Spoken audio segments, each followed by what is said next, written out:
This is Plant-Based Briefing, Boosting Bone Health, the Vegan Way, by Anna Pelzer at MainStreetVeganAcademy.com.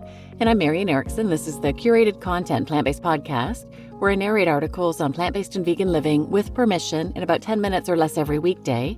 And I'm pleased to have permission from Main Street Vegan Academy to share their content. I also wanted to say thank you and give a shout out to a listener who left a 5-star review on Apple Podcasts last week.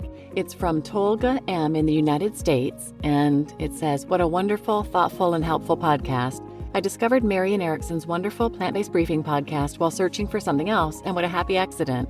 She finds, curates, and shares great resources and has introduced me to many other really wonderful folks through her efforts. I've learned so much from her, and the curated nature keeps it fresh and interesting each time. What important work this is. The podcast sounds very professional and is well produced and edited." Thank you so very much. I love hearing from listeners, whether it's reviews or comments on social media or reaching out to me via email, which you can find on my website. It's just rewarding to be engaged with the listeners, and reviews like this really help others decide to listen if they come across it. So thank you again. And now let's get to today's plant-based briefing.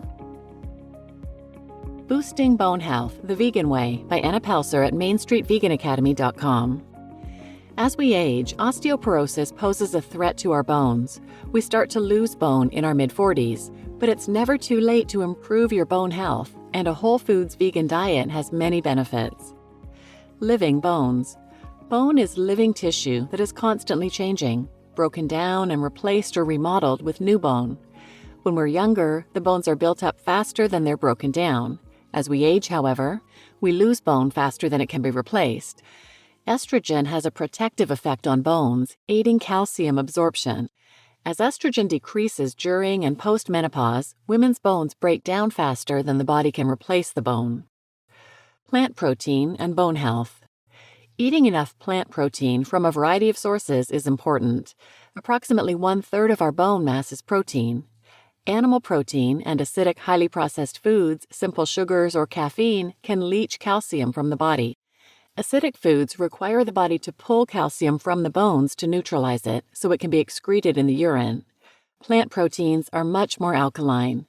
Incorporating protein-rich plant foods can help support bone density and reduce the risk of osteoporosis. Plant protein sources are typically balanced with carbohydrates and fats and are rich in fiber, unlike animal proteins. Eating an abundance of colorful fruits and veggies protects against oxidative stress and leaching calcium. Where to get calcium? Calcium is essential to your bone health, but dairy is not necessary for calcium. There are many reasons to avoid dairy, including the inherent cruelty in the dairy industry, lactose intolerance, and contaminants such as antibiotics and hormones. Calcium does not originate in milk, rather it is absorbed from soil by plants, which cows then eat. If we want to get more calcium, we really need to consume more plants. Excellent sources of calcium include dark leafy green vegetables, especially parsley, broccoli, collards, and kale. Tofu is sometimes set in calcium, which is very absorbable. Chickpeas, sesame seeds, and almonds are high in calcium as well. Other things to consider. Vitamin D. Vitamin D helps maintain calcium blood levels. My preferred way of getting vitamin D is getting it through the sun, but this can be difficult in winter months depending on where you live. Some foods, like oat milk, are often fortified with vitamin D, and mushrooms have some vitamin D as well, but supplementation may be required. Weight-bearing exercise. Exercise is the next thing to consider. Weight-bearing activity helps build more bone cells. Putting stress on your bones stimulates bone building and more calcium to be deposited into your bones. Examples include walking, weight training, dancing, or running. But weight-bearing activity doesn't have to be formal exercise. Activities that put a bit of stress on your bones are also weight-bearing activities. Examples include yard work, carrying groceries, and climbing stairs. Balance training. Falling risk increases as we age. This can be due to decreased strength and stability, eyesight changes, or slower reflexes. Balance training can help avoid falls and prevent hip fracture, which is quite serious and can be very difficult to recover from, especially if you have osteoporosis. Examples include standing on one leg, shifting your weight, and Tai Chi. And stress reduction. Stress hormones have a negative effect on bones, so incorporating a meditation practice can also help. Getting enough sleep also helps with recovery and gives your muscles and bones a chance to repair.